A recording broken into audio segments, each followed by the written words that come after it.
J'étais une petite fille, je sais pas, je devais avoir 7 ans. Et j'étais plutôt enjouée à l'époque.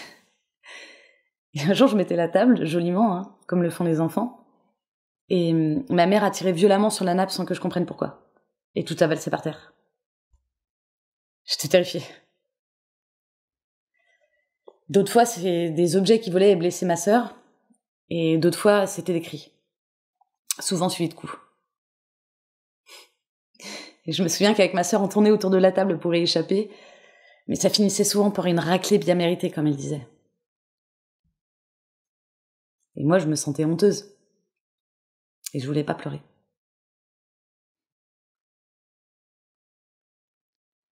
Des fois, avec ma sœur, on se cachait sous des couvertures et on faisait les mortes. Toutes les deux. On retenait notre respiration. C'était notre jeu. Ma sœur, je l'aimais bien sûr, même si elle a toujours été jalouse de moi. Elle disait que j'étais la chouchoute de sa maman. On aimait bien se promener avec notre mère. Elle nous tenait par la main et on était fiers, on la trouvait belle. On la trouvait tellement belle. On la voyait avec nos yeux d'enfant. Les voisins de l'immeuble, ils nous appelaient les petites filles modèles parce qu'on était toujours bien habillées. Puis tu parles, on mouffetait pas, on n'avait pas intérêt. Personne ne savait ce qui se passait à la maison. Personne se doutait de rien. Enfin, si, mon père certainement, mais il a toujours fait semblant de pas savoir, et puis quand l'orage éclatait, il était jamais là. Okay. C'est après une plainte de mon père qu'on a été séparés de notre mère.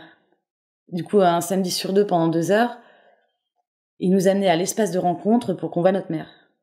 Et on était heureuses de la voir. Des fois, on retrouvait la chaleur, la tendresse de ses caresses.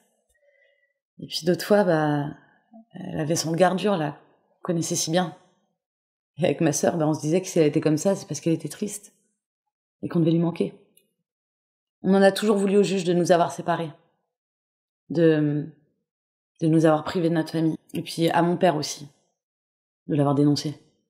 À un moment, il a été question qu'on allait passer des week-ends chez elle, mais elle n'a jamais été capable d'avoir un logement décent comme le demandait le juge. De l'espace de rencontre, les souvenirs que je garde, c'est la joie de retrouver ma mère.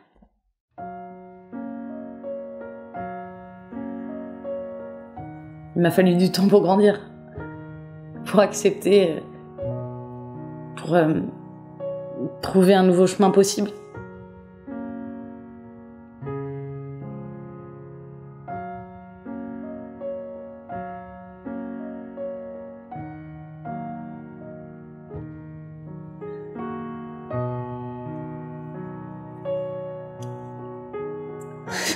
Aujourd'hui, je suis enceinte. Je devrais pas le dire, mais bon, moi je m'en fous, je suis pas superstitieuse, donc...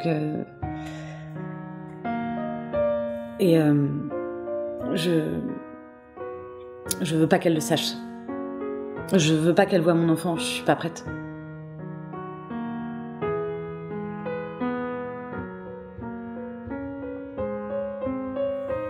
Je la vois toujours, de temps en temps, mais c'est trop dur.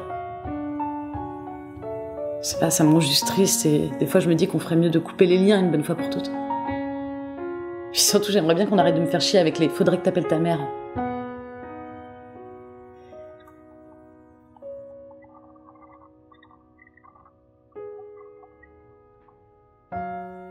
J'espère beaucoup pour mon enfant. Je sais à quel point un père et une mère, c'est important. Je sais qu'un enfant, ça s'élève dans l'amour, dans la joie. Un enfant, ça devrait pas avoir des souvenirs aussi négatifs.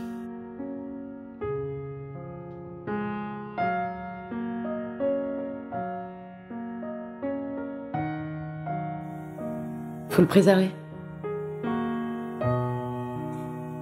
Aujourd'hui, je vais être mère et je me sens forte.